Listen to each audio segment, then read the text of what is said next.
but both of us walked away with a similar learning lesson of I've got to stop running from this. Like I got to look this in the Yeah. face and deal with it. Welcome back to the Family Wealth Edge. Kristen, how are you? I'm good, Vincent. Good to be with you. Here we are. Yeah, it seems like it's been a bit of a while, but here we are. So, Kristen, for today's talk on the Family Wealth Edge, I want to talk to you about PPI and, in particular, Rendezvous, because I know it's a conference and a group of colleagues that is near and dear to your heart.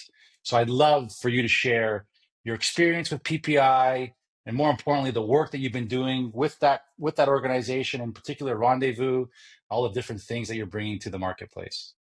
Yeah, so I don't know if you have a space that you in your professional and personal life that you just really protect because it's so valuable to you. But for me, that is the week that Purposeful Planning Institute has their Rendezvous conference. Because for me, not only is it like I definitely learn a lot about just how to do our work better, but it also ends up being a space where I really can grow myself. There's always, I don't Yeah. know, it's a the kind of organization, the kind of setup for the conference itself that there's some space for you to learn, but there's also a lot of space for you to grapple. I was joking around calling it free counseling, certain aspects.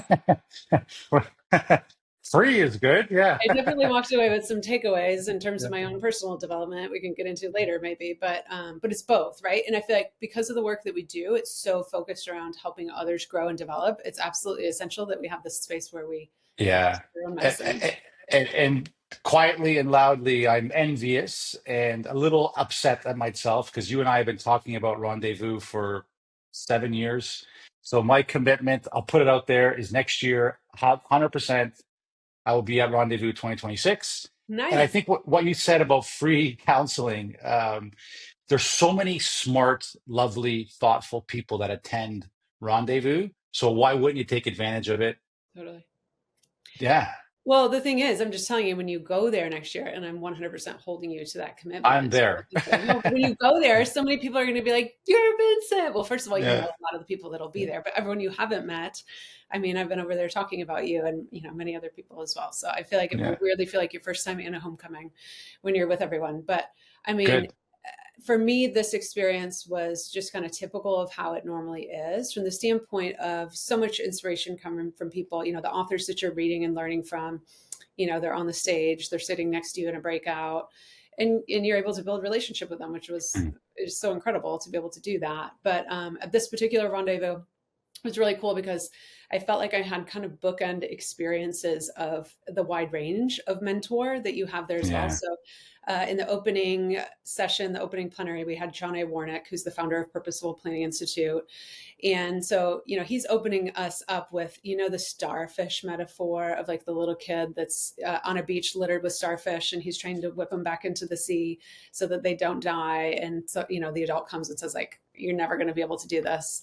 Isn't this exhausting? And what difference does it make? And the kid says, it makes a difference to this one. So Johnny Warnick is like this beautifully inspirational person that Mm. talks about how our work requires a bit of, I think he called it conscious naivete, to be like, Mm. to make That's a such a different difference. term. Yeah, Yeah.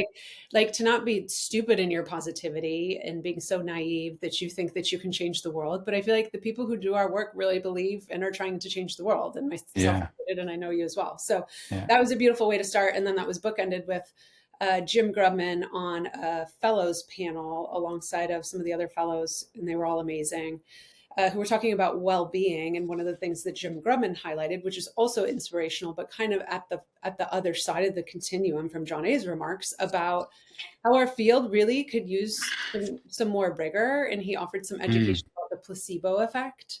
So like 40% Tell of the us. impact we make with clients, he shared with us, really can be accounted for the placebo effect. Like all of the medical research about like you're taking the sugar pill and you're going to get 40% of that is just going to be because you think you're making some kind of intervention. And Yeah. so for me, this really speaks to something that I know both of us are passionate about, because of the data that we include in our groups, the pre and post data, to say like we need to be measuring the outcomes. We need to be, the Yes. interventions that we're making for our clients really need to be based in some kind of data, some kind of outcome measures. And so I was really glad to hear him say that. And I think it can, I mean, both of us know it can be really difficult for clients to navigate the landscape of those of us who are, providing engagement services Yeah. or interventions of any kind. And jumping to the data of the peer groups that you've been doing, that we've been doing, and you've been collecting data for 7 years now. Talk more about it, Kristen, because I think it's so important. It's what you talked about, this placebo effect. A recent FFI article came out with you and a colleague going through the data, and one of the statements, or the statement that gains the most or increases the most, is a question around financial acumen. And we smiled years ago when this started popping up repeatedly when we were looking at analyzing the data, because we don't overtly teach financial acumen. And you have an interesting response to that. Like, why do you think this is happening? Yeah, it was a big question for us. I mean, remarkably, why did we even include some of those questions, those Mm, statements to measure financial acumen in the assessment for the group that we knew we weren't necessarily teaching that? I'm really glad that we did, because how do we make sense of the fact that financial acumen is increasing when we're not teaching it? The best that I can make of it is that it's positive peer pressure. And I know we think of peer pressure as negative, but I think in this instance, it's maybe the first time amongst peers that the participants in our program have ever thought of themselves as a contributor to their family enterprise, and they have the support around them to give them the confidence to do so. So yeah, maybe that means that they've never felt comfortable going in to talk to their family advisors, but maybe that also means that they are comfortable diving into articles in the newspaper in the money section of the USA Today that they've never even looked at yeah. before. I think all of that, honestly, it just makes them believe that they can.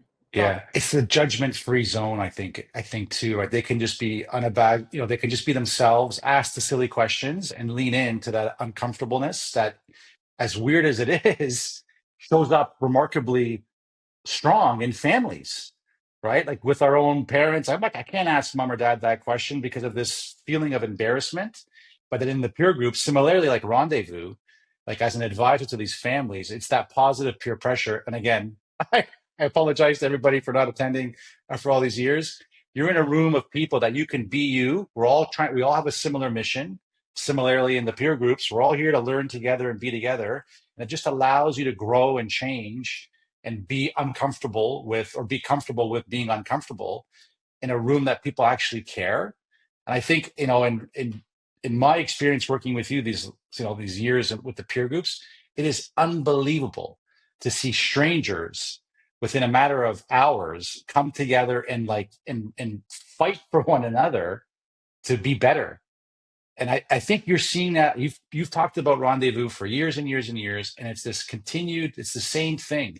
It's so comforting and motivating to be in a room with people that are all kind of rowing in the same direction. Any co- well, there's not enough spaces like that in the world. I could argue that, yeah. I mean, people are lonely. The loneliness stats are off the Mm, charts.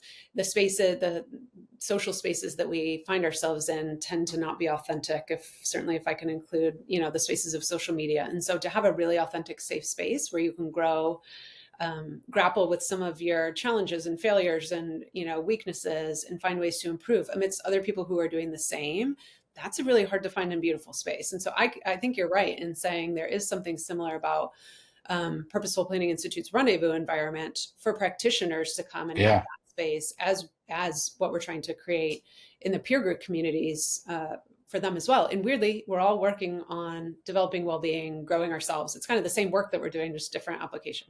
Different avenues. Yeah. So major takeaway, one or two takeaways from this year's Rendezvous, Um, I think for me, a personal takeaway, and actually that fellow please. session that I was talking about, it was cool because the fellows in PPI talked about section one, how to think about your own well-being as a practitioner, someone helping other people. And then the second section was around how we can help our clients enhance their well-being broadly across the capital areas, right? So maybe I'll share my feedback about Rendezvous Please. in the same way. Yeah. So in my session that I was calling free counseling, it was a session where literally we sat down, we heard some content, and then we were paired with one other person to talk through all this. I happened to be paired with someone who's a perfect stranger to me. I had never met him before, but it was really cool to see. We both had similar takeaways. He shared about having lost a family member, sadly, and I shared about some health challenges that I've been having. But both of us walked away with a similar learning lesson of I've got to stop running from this. Like I got to look this in the Yeah. face and deal with it. That's something I never expected to walk away. So now I just have to follow through with my action steps and actually doing that on Yeah. the personal front.